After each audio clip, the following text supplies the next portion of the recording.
Hello, xin chào các bạn đã quay trở lại với review 5 phút. Ở cuối tập 134, sau trận chiến vô cùng quyết liệt với Nabini, cuối cùng La Phong cũng kết thúc được đối thủ và giành chiến thắng. Chứng kiến chiến thắng quan trọng này, tất cả mọi người từ khắp nơi đều vui mừng, những tiếng hô vang không ngừng vang lên. Ngược lại với họ, sau khi chứng kiến Nabini thất bại, đám người hoàng thất Hắc Long Sơn sắc mặt liền nhăn lại. Hiển nhiên, chiến thắng này của La Phong như một gáo nước lạnh dội lên đầu họ. Nabini là cơ hội duy nhất, hắn đã bại, họ gần như đã hết cơ hội. Cũng trong lúc đó, ở trong căn phòng nơi gia đình La Phong tụ họp, mọi người mừng rỡ, những ánh mắt vui sướng cùng nụ cười tỏa nắng hiện rõ trên nét mặt. Thời khắc ấy, Lôi Thần vô cùng vui sướng hô lớn nói: "La Phong đỉnh quá!" Dứt lời, anh ta sung sướng nhảy cẫng lên vô cùng khoái chí. Ở bên cạnh, Hồng cũng vui mừng, vừa qua đối thủ chính là Nabini, ngày sở hữu hệ ngân hà đã tới sớm hơn bao giờ hết. Còn La Phong, sau trận chiến, anh ấy rất nhanh đã từ phòng giả lập trở về. Ngay lập tức, anh ấy liền cùng Hồng và Lôi Thần bàn bạc cho trận chiến tiếp theo. Tuy nhiên, theo như sự phân tích tới từ lão giả trí năng, tỷ lệ phe yếu giành chiến thắng chỉ có 0,02%, hay nói cách khác, nó gần như là không thể. Nghe tới đây, mọi người nét mặt cũng dịu đi, nhất là Lôi Thần, anh ta còn không thể quên mình còn không thể đỡ nổi một đao của Nhung Quân.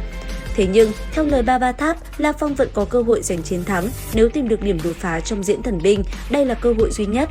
Đến đây, La Phong sắc mặt cũng trở nên nghiêm trọng, dường như anh ấy đang suy nghĩ về vấn đề gì đó. Cũng trong lúc đó, ở tại những nơi khác, trước trận chiến, những cuộc thảo luận sôi nổi cũng diễn ra. Theo như lời một nữ nhân, cô ta nghĩ có lẽ La Phong vẫn có cơ hội có thể giành được suất còn lại để lọt vào vòng tiếp theo. Thời gian qua đi, không lâu sau, trận chiến rốt cuộc cũng bắt đầu, La Phong xuất hiện ở không gian giả định trước hàng trăm ánh mắt nhìn vào mình. Sau đó, thanh âm của người giới thiệu vang lên nói: La Phong và Nhung Quân, hai thiên tài đẳng cấp của quốc gia vũ trụ Càn Vu, sắp có cuộc đối đầu đỉnh cao, chúng ta cùng chuẩn bị tới trận chiến.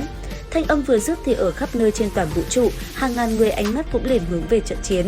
Lúc này, đứng trước trận chiến quyết định về đối thủ khó nhằn nhất từ đầu tới giờ, mọi người ánh mắt cũng thập phần lo lắng. Ngay cả những vị cường giả ủng hộ La Phong, bọn họ cũng không tin trận chiến này La Phong có thể giành chiến thắng trước Nhung Quân. Giờ khắc trận chiến chuẩn bị bắt đầu, tất cả mọi người đều rơi vào im lặng, ánh mắt chăm chú vào màn hình trước mắt.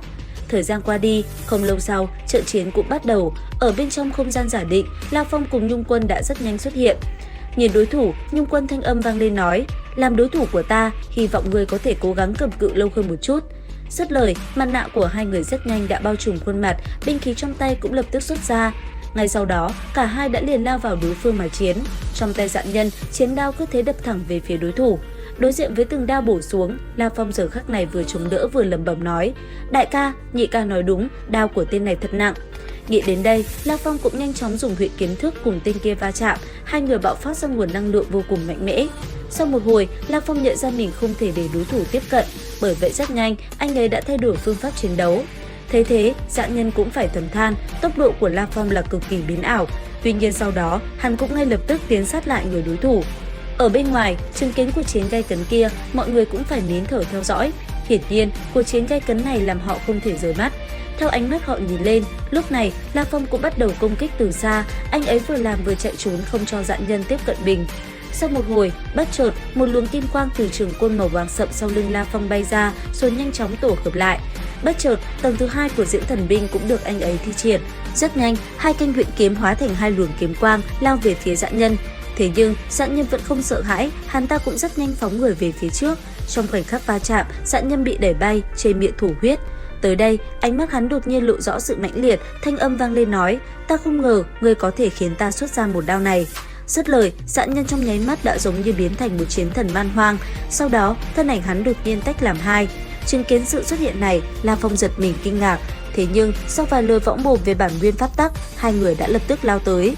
Trong một đòn quyết liệt vô cùng mạnh mẽ được tung ra, rốt cuộc đã có người phải nằm xuống nơi này, đó chính là La Phong. Chứng kiến tình huống vừa xảy ra, mọi người mặt đầu biến sắc. Giờ khắc này, ai ai cũng đều kinh ngạc, thậm chí họ còn không nhìn rõ chuyện vừa phát sinh. Thế nhưng tình huống tiếp theo liệu sẽ còn gì hấp dẫn? Theo dõi kênh để biết thêm chi tiết nhé.